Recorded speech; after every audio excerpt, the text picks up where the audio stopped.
ये अब हम एंड्रॉयड क्लास 2 में एक एप्लीकेशन बनाना, सिंपल सी एप्लीकेशन बनाना सीखेंगे एंड्रॉयड इक्लिप्स में।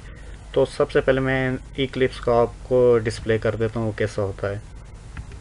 जैसा कि एक सिंपल इक्लिप्स इंटरफेस है, ये कोई भी प्रोजेक्ट है जो आपने ओपन किया, न्यू क्रिएट किया हुआ है, और ये एक लाइब्रेरी फाइल होती है। हर एक एंड्रॉयड एप्लीकेशन के साथ एक लाइब्रेरी फाइल लाजमी अटैच करनी पड़ती है, वो मैं आगे जाके बताऊंगा किस तरह अटैच होती है। इसके आगे जिस तरह ये डिवाइड हुए हैं एक प्रोजेक्ट, वो भी मैं आपको अभी बताऊँ। ये अगर हम जिस तरह के आप देख रहे हैं, एक प्रोजेक्ट की जो एक एप्लीकेशन के जो कुछ फोल्डर्स हैं वो किस तरह डिवाइड होते हैं। जो सबसे पहले नंबर पे आप देख रहे हैं, ये SRC नाम ही से ज़ाहिर है सोर्स फाइल है। इसमें आपके जितने भी क्लासेस की कोडिंग, मैन कोडिंग होती है, वो इस फोल्डर के बीच में होती है। इस फोल्डर में सब डिवाइड होते हैं जी। ये एक पैकेज पैकेज आप एक एप्लीकेशन के एक से ज़्यादा पैकेज बना सकते हैं। पैकेज होते हैं कि आप किसी भी कोडिंग को कैरेक्टराइज कर सकते हैं, फोल्डर में तकसीम कर सकते हैं। अब जैसे com.example.hello world, ये असल में जब आप अपने प्रोजेक्ट जहाँ पे आपका स्टोर होगा वो आप फोल्डर खोलेंगे, वहाँ पे आपको पता चलेगा कि एप्लीकेशन में हेलो वर्ल्ड के नाम से एक फ़ोल्डर होगा, उसमें SRC के नाम से फ़ोल्डर होगा, उसमें कॉम के नाम से फ़ोल्डर होगा, एग्जाम्पल के नाम से फ़ोल्डर होगा, उसके अंदर एक हेलो वर्ल्ड के नाम से फ़ोल्डर, उसके बीच में आपकी मैन एक्टिविटी जावा ये वाली एक फ़ाइल पड़ी हुई होगी। इस तरह ये एक पैकेज का मतलब ये कि एक फ़ोल्डर होता है। दूसरे नंबर पे जो जेन है, जेन नाम ही से आगे लिखा हुआ ये कि जनरेटेड जावा फाइल्स होती हैं। जब भी आपका प्रोजेक्ट साथ साथ बिल्ड होता रहता है, या आप जब भी मैनुअली बिल्ड करते हैं प्रोजेक्ट को, तो जावा की जितनी भी फाइल्स हैं वो उसमें जनरेट हो जाती हैं। इसमें आर जो है, आर एक क्लास है जिसमें आप जितने भी वेरिएबल व्यूज़ जो कुछ भी डिक्लेयर करते हैं वो उसमें हेक्सा फाइल में स्टोर होते रहते हैं। वो रेफरेंस उसके स्टोर होते रहते हैं, वो भी आगे जनरेट होती है। ये जो आगे नीचे एक फोल्डर एंड्रॉइड 5.1, ये जो भी वर्जन होता है आप जिस एप्लीकेशन के लिए काम करें, एंड्रॉइड 4.4, 4.2, उसका एक फ़ोल्डर बाय डिफ़ॉल्ट बन जाता है, उसकी कोई लाइब्रेरी डिपेंडेंसी बन जाती हैं। तीसरे नंबर पे जो बिन का फ़ोल्डर है, बिन के फ़ोल्डर में जब आप एग्जीक्यूट करते हैं या कंपाइल करते हैं अपने इस प्रोजेक्ट को, तो इसकी एक एग्जी फाइल यहाँ पे होती है .apk के नाम से, जो कि आप मोबाइल में इंस्टॉल करके एग्जीक्यूट कर सकते हैं एप्लीकेशन की वो फाइल्स, और उसके साथ की कुछ लाइब्रेरीज़ वगैरह स्टोर हो जाती हैं। लाइब्रेरीज लिब्स के नाम से इसमें कुछ लाइब्रेरीज स्टोर होती हैं। अगर आपको प्रोजेक्ट में कोई एक्सटर्नल लाइब्रेरीज यूज़ करनी है तो आप यहाँ पे उसे ऐड करके उसका रेफरेंस दे सकते हैं।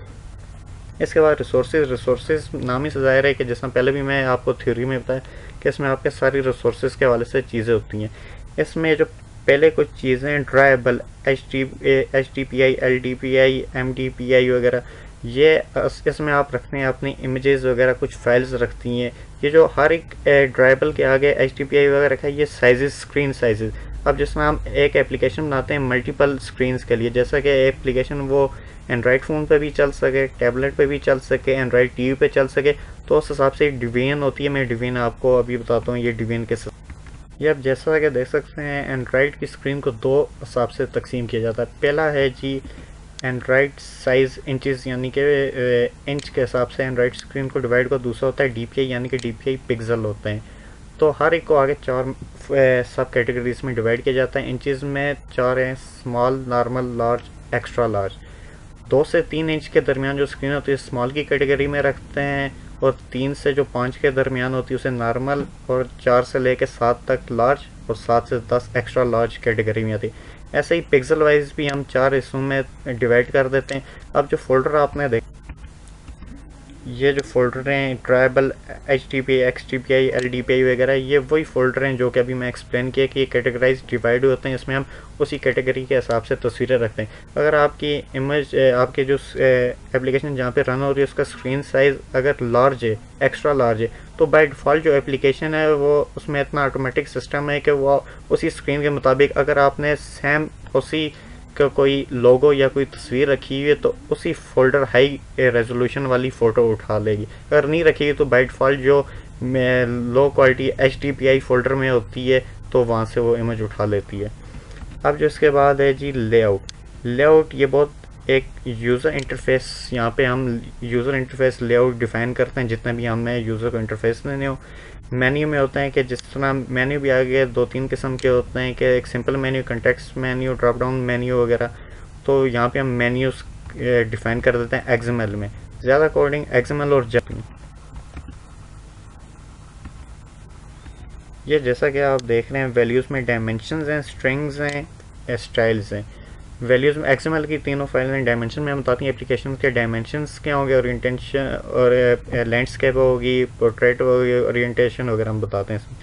स्ट्रिंग्स में हम डिफाइन करते हैं जो भी वेरिएबल स्ट्रिंग्स। अब एंड्रॉयड में जो मेन काम जैसा आप देख रहे हैं हर काम जो है फोल्डर वाइज हो रहा है, ये बहुत एक अच्छी इसमें कि क्वालिटी है कि आप हर काम में एक कैटेगराइज काम कर रहे हैं। स्ट्रिंग्स का ये फ़ायदा होता है कि फ़र्ज़ करें आपको एप्लीकेशन का नाम हर जगह यूज़ करना है, हर अपनी यूज़र इंटरफेस पे 10 या 5 जगह यूज़ करना है, तो आप एक ही जगह डिफ़ाइन कर लेंगे और इसको एक्सेस करते रहेंगे इन स्ट्रिंग्स की वैल्यूज़ को।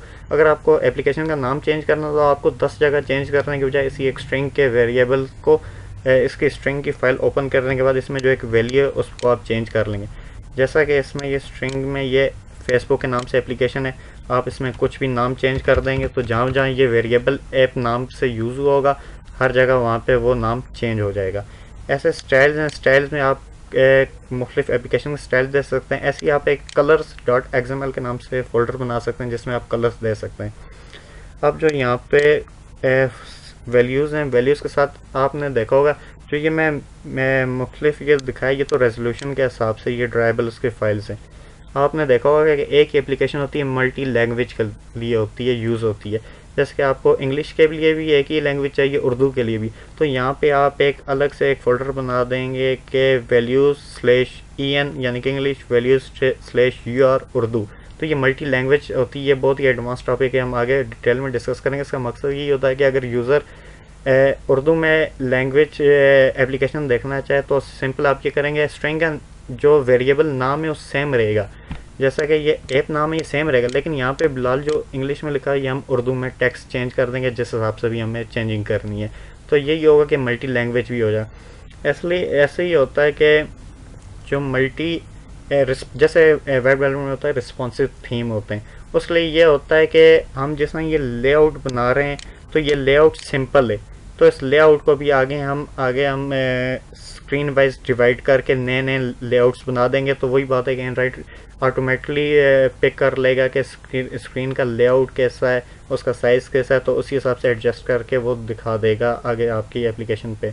अब स्क्रीन जैसा दो ओरिएंटेशन होती है, पोर्ट्रेट और लैंडस्केप। आप इसे मैनिफेस्ट में जाके इसे वो भी कर सकते हैं कि क्या कहते हैं, इसे फिक्स भी कर सकते हैं कि जिसकी ओरिएंटेशन है वो एक ही फिक्स रहे।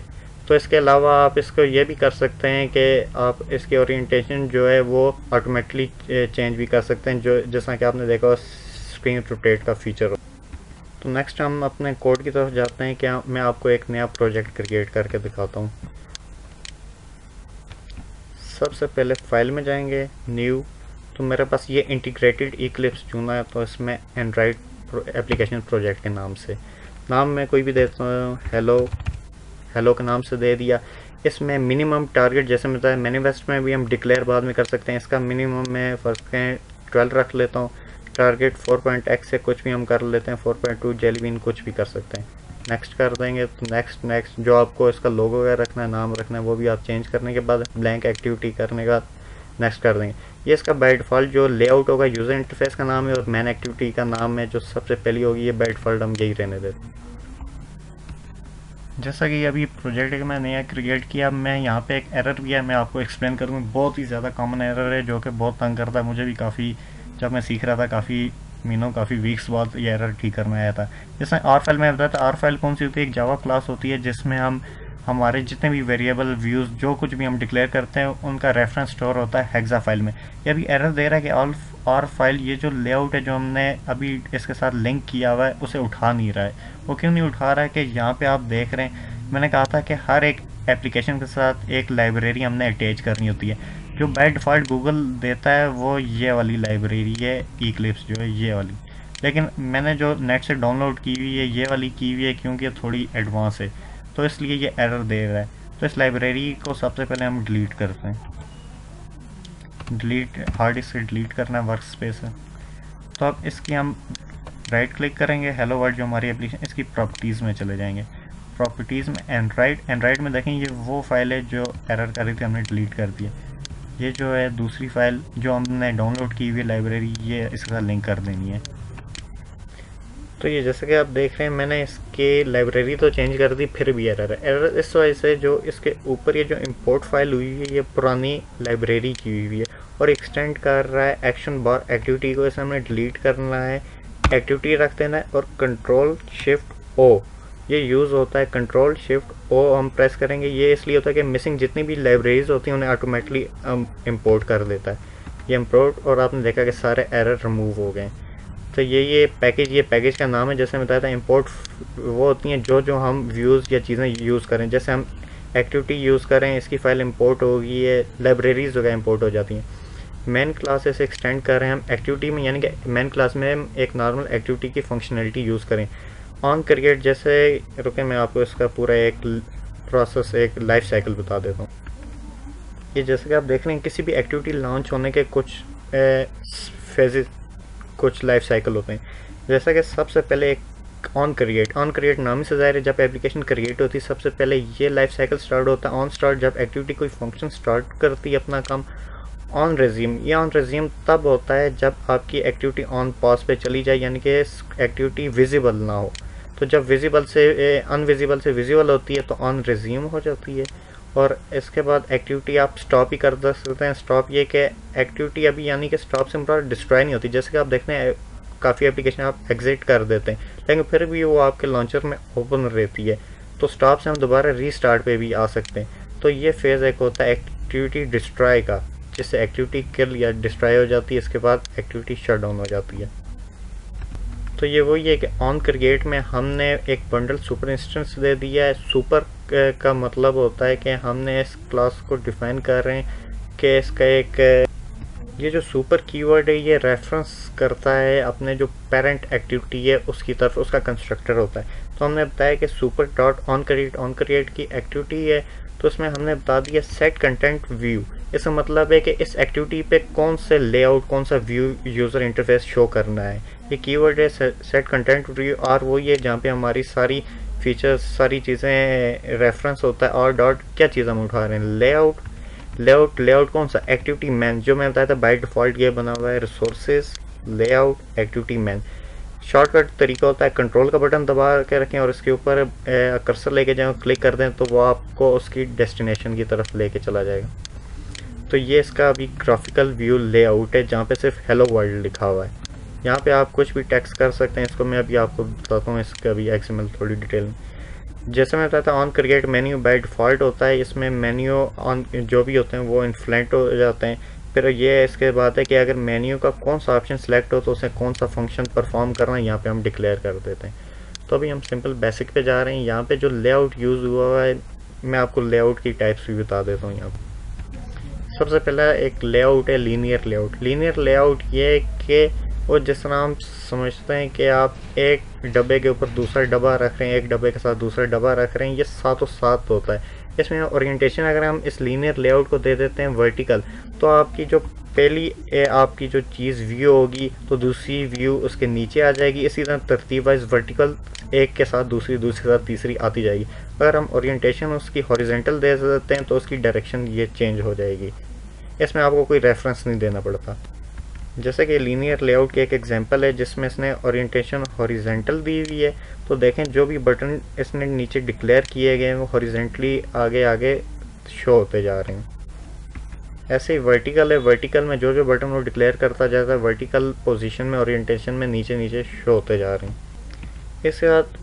इसके बाद एक लेआउट होता है ग्रेविटी में हम उसकी अलाइनमेंट डायरेक्शन बता देते हैं कि वो जो व्यू है, यानी कि बटन है, टेक्स्ट व्यू है, टेक्स्ट बॉक्स है, जो भी है, स्पिनर वगैरह है, वो क्या लेफ़्ट पे शो होगा, टॉप पे, बॉटम पे, centre right, centre left, centre top, इस तरह इसकी हम डायरेक्शन अलाइनमेंट डिक्लेयर कर देते हैं। ये इसकी एग्जांपल भी आप वेट्स, ये बहुत ही एक मज़े की चीज़ है, लीनियर लेआउट में यूज़ होती है। वेट्स में हम बता देते हैं कि अगर हमारा कोई एक लीनियर लेआउट है तो अगर उसे मैं तकसीम कर देता हूँ एक लीनियर लेआउट को 3 हिस्सों में, तो बटन मुझे लगाने हैं, 2 बटन लगाने।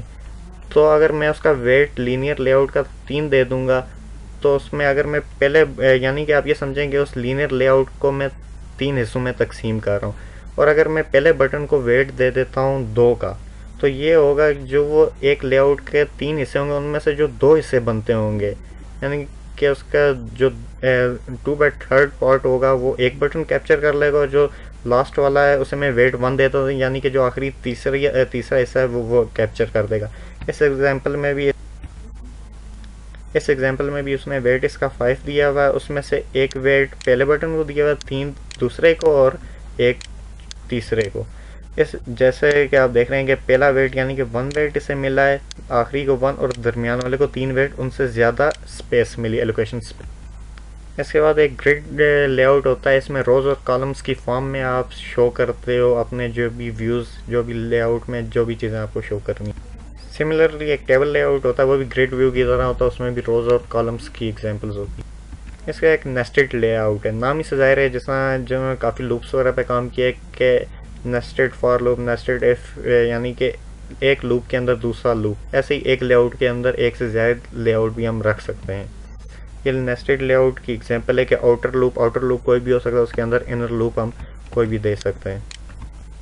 इसके बाद एक रिलेटेड लेआउट होता है। रिलेटेड लेआउट नाम ही से ज़ाहिर है, जैसे कि हम किसी लेआउट की चीज़ों को, वेजेस को, व्यूज़ को रिलेट कर रहे हैं। जैसे कि फ़र्ज़ करें अभी पहले मैं एक बटन लगाता हूँ जो कि जिसका नाम मैं ए दे देता हूँ, उसका दूसरा मैं बटन लगाता हूँ जिसका नाम मैं बी दे सकता हूँ, लेकिन अब जब मैं दूसरा बटन लगाऊंगा उसे मैं रिलेट करूंगा इस बटन की पोजीशन क्या होगी। मैं साथ बताऊंगा इस बटन की पोजीशन जो है बटन ए के नीचे है, अगर बटन सी मैंने लगाया हुआ है तो मैं बताऊंगा बटन सी के लेफ़्ट पे है, और अगर एक बटन डी है तो मैं बताऊंगा कि ये बटन डी के टॉप पे है। ऐसे रिलेट हम करते हैं बाकी चीज़ों के पोजीशन की निस्बत, कि हम पोजीशन रेफरेंस दे देते हैं, left, right, centre, bottom, top, जो भी हम। ऐसे ही एक फ्रेम लेआउट है। फ्रेम लेआउट में ये होता है कि आप सिर्फ एक एक्टिविटी, एक ही व्यू सिंगल डिफाइन कर सकते हैं। जैसा कि अगर मैं फ्रेम लेआउट देता हूँ तो यहाँ पे पूरी एक्टिविटी पे एक इमेज में रख सकता हूँ, या जो भी इस यानी कि मकसद ये है कि इस लेआउट के बीच में सिर्फ एक ही व्यू होगा। जनरली ये यूज़ होता है कि अक्सर जिस तरह आप वीडियो स्ट्रीमिंग देखते हैं, वीडियो स्ट्रीमिंग फ्रेम लेआउट के बीच में हम वीडियो स्ट्रीमिंग का कोड, उसका व्यू दे देते हैं कि जिसमें एक वीडियो स्ट्रीमिंग होता है, या जिस तरह एडवर्टीजमेंट आती है एंड्रॉइड में, उसके लिए भी हम एक फ्रेम लेआउट के बीच में एडवर्टीजमेंट रख। अब मैं 2 अहम चीज़ें बताऊंगा कि एंड्रॉइड में पैडिंग और मार्जिन में क्या फ़र्क है। जब हम किसी व्यू को, किसी चीज़ को पैडिंग देते हैं, उसका मतलब ये होता है कि जो उस व्यू के अपनी इनर बॉडी है, उसमें जो भी टेक्स्ट या जो चीज़ लिखी जाएगी उसको स्पेस उसके अंदर इनर साइड पे मिलेगी। यानी कि अगर मैं से 10 dB हम स्पेस जितने भी होती हैं पैडिंग वगैरह, उसे हम dB के साथ, पिक्सल के साथ शो करते हैं, उसका साइज़ देते हैं, इंचज़ वगैरह की जगह हम dp देते हैं। और किसी टेक्स्ट को देना हो तो हम sp में देते हैं कि 15 sp, यानी कि उसका साइज़ 15 होगा। तो किसी व्यू को हम dp में देते हैं। तो पैडिंग में यही होता है कि वो इनर स्पेस दे देता है। अब जबकि जो मार्जिन है, मार्जिन के ऑपोजिट होता है कि उसमें इनर बॉडी के को नहीं, जबकि उसके जो बाहर की जो स्पेस होती है उसके थ्रू उसकी मार्जिन वगैरह दे देता है। जैसे कि अगर आप हाल ही लिखते हैं कि मार्जिन लेआउट मार्जिन 50, उसका मतलब ये है कि उसके चारों तरफ से 50 dp पिक्सल की उसे स्पेस मिल जाएगी। अगर आप लिखते हैं कि सिर्फ लेफ़्ट 30 dB, यानी कि उसके जो लेफ़्ट साइड है उसकी 30 dB की उसे स्पेस मिल जाएगी, और टॉप की 40 dB, जैसा कि ये हमने मेंशन की हुई है। तो इसका यही होता है कि इसके अपने व्यू के बाउंड्री से बाहर जो होती है उसकी सराउंडिंग से इसे स्पेस देता है। ये तो हेलो वर्ल्ड कोडिंग करते वक्त मैंने आपको, चलो साथ मैंने कहा लेआउट्स की भी एग्जांपल दे देता हूँ, साथ साथ आपको समझ भी आ जाएगी। इसका ग्राफिकली आप यहाँ से ड्रैग ड्रॉप भी कर सकते हैं, लेकिन ये बैड एफर्ट है। अगर आप ड्रैग ड्रॉप करोगे तो आपको कुछ समझ नहीं आएगी। टेक्स्ट व्यू होता है, टेक्स्ट व्यू सिंपल टेक्स्ट को डिस्प्ले करने के लिए होता है। अगर आपको लिखना है एडिट टेक्स्ट होता है ये, जिसमें एक यूज़र से फर्स्ट नेम लास्ट नेम लेने के लिए होता है। इसमें हम इसके जो सबसे अहम चीज़ होती है, हम इसमें विड्थ और हाइट दे देते हैं। लेआउट की विड्थ, अगर इसमें विड्थ 3 किस्म की, fill parent, match parent, wrap parent. Fill parent का मतलब है जो इससे ऊपर वाली इसकी पेरेंट व्यू है उसके मुताबिक जितनी उसकी विड्थ है उतनी विड्थ दे दो। फिल पेरेंट का मतलब होता है कि जितनी भी इसे स्पेस अवेलेबल है विड्थ में सारी वो ऑक्यूपाई कर ले। मैच पेरेंट में होता है कि उसके जो ऊपर पेरेंट है उसकी जितनी विड्थ मिली हुई है उसे ऑक्यूपाई कर ले। व्रेप कंटेंट का मतलब होता है कि जितना टेक्स्ट इसमें या जितनी कंटेंट इसमें होगा उसके मुताबिक स्पेस करे।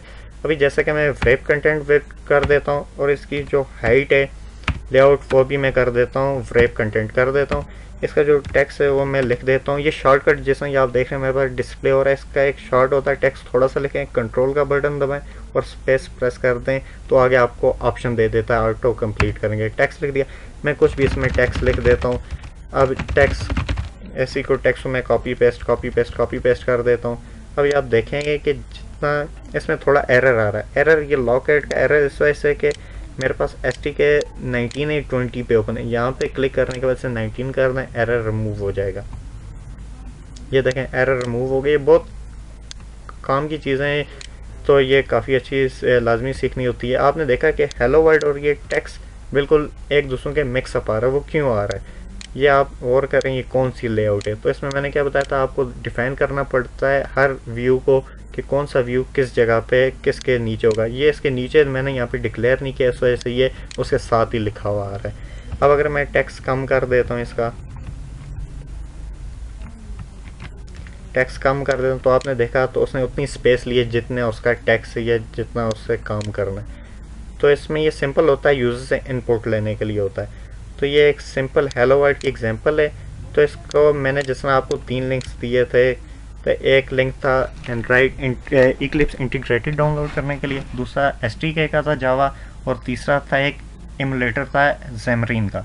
वो पहला तो ये इक्लिप्स है जो ये आप देख रहे हैं जिसमें डेवलपमेंट हो रही है इंटीग्रेटेड, इसमें मुझे STK अलग से डाउनलोड करने की ज़रूरत नहीं है। दूसरा जो जावा STK है वो इसलिए कि अक्सर हम जावा कोडिंग कर रहे होते हैं, आपके सिस्टम में STK नहीं होता, वो इंपॉर्टेंट होता है। अगर ऐसे ही चल रहा है तो कोई मसला नहीं तो आप वो अलग से डाउनलोड कर लें। तो जो तीसरी अहम चीज़ थी ज़ेमरीन एंड्रॉयड प्लेयर, वो इसलिए था कि जो एंड्रॉयड वालों का अपना जो इस वक्त प्लेयर है इसमें वो बहुत ही ज़्यादा स्लो है, वो बहुत ज़्यादा टाइम लगता है। ज़ेमरीन थोड़ा स्पीड अप है, उसे आप डाउनलोड करके यूज़ कर सकते हैं। नहीं तो अगर आपके पास अगर आपका अपना मोबाइल है तो उस पर आप डिबगिंग भी कर सकते हैं। डिबगिंग करने का सिंपल ये तरीका है कि अपने मोबाइल का डिबगिंग मोड ऑन करें। कंप्यूटर पे मैं आपको बताता हूँ कंप्यूटर पे डिबगिंग सॉफ्टवेयर किस इंस्टॉल। अपने माई कंप्यूटर पे राइट क्लिक करें और डिवाइस मैनेजर्स पे चले जाएं। यहाँ पे जब आपका मोबाइल कनेक्ट होगा अदर डिवाइस में आपके मोबाइल का नाम लिखाएगा, इस पर राइट क्लिक करें, अपडेट ड्राइवर कर दें। सर्च फॉर ड्राइवर, ये आपको मोबाइल के साथ CD पे मिल जाता है। सॉरी ये सर्च नहीं करेंगे, ड्राइवर जो है ब्राउज फॉर कंप्यूटर करेंगे फ्रॉम। तो यहाँ पे आप वो लिंक देंगे जहाँ पे आपको CD से मिला हुआ इंटरनेट से आपने मोबाइल का ड्राइवर डाउनलोड किया हुआ, करेंगे नेक्स्ट करेंगे इंस्टॉल कर देंगे। ये तो इंस्टॉलेशन कंप्यूटर में अटैचमेंट के लिए कि इससे ये होगा कि आपका जो मोबाइल है वो डायरेक्ट प्ले हो सकेगा, कि जो भी एप्लीकेशन हो डायरेक्ट आपके मोबाइल पे एग्जीक्यूट हो जाएगी। तो यहाँ पे भी आपको थोड़ी सेटिंग करनी पड़ती है। यहाँ पे आप जाएंगे इसके ये STK एंड्रॉयड STK मैनेजर्स पे जाएंगे तो इंटरनेट के साथ कनेक्टेड होंगे तो ये आपको आगे दिखा देगा। तो यहाँ पे आप चले जाएं जी एक्स्ट्राज में, देखें इंटीग्रेटेड है तो इसमें ये जो एंड्रॉइड के STK हैं 4.4 4.2 ये बाय डिफ़ॉल्ट इंस्टॉल है, नहीं तो आपको अलग से इंस्टॉल करने पड़ेंगे अगर आप नॉर्मली डाउनलोड करेंगे।